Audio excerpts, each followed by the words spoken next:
ভাবো, তুমি একটা বিশাল প্রাসাদের ভেতরে হাঁটছো, চারিদিকে শুধু দরজা, একটার পর একটা দরজা, কিন্তু কোনোটাই খুলছে না। কারণ তুমি দাঁড়িয়ে আছো ভারতের সবচেয়ে রহস্যময় প্রাসাদগুলোর একটাই, মুর্শিদাবাদের হাজারদুয়ারি প্যালেসে। এই প্রাসাদে আছে প্রায় 1000টা দরজা, কিন্তু ইতিহাসবিদদের মতে এর মধ্যে প্রায় 900টা দরজায় আসলে নকল, দেখতে একদম আসল দরজার মতো। একই ডিজাইন, একই আকার, কিন্তু খুলতে গেলে সামনে শুধু শক্ত দেয়াল। কেন এমন করা হয়েছিল জানো? কারণ সেই সময় রাজদরবারের মানেই ছিল ষড়যন্ত্র আর গুপ্তচরের ভয়।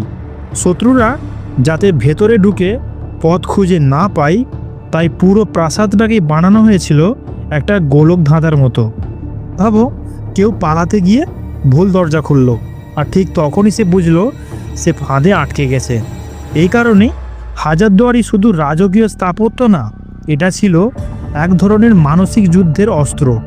আজ হয়তো সেজন্যই বলা হয়, ইতিহাসে দরজা যত বেশি থাকে বিশ্বাস তত কমে যায়।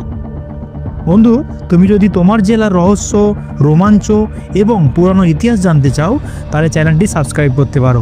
ভালো থেকো বন্ধু।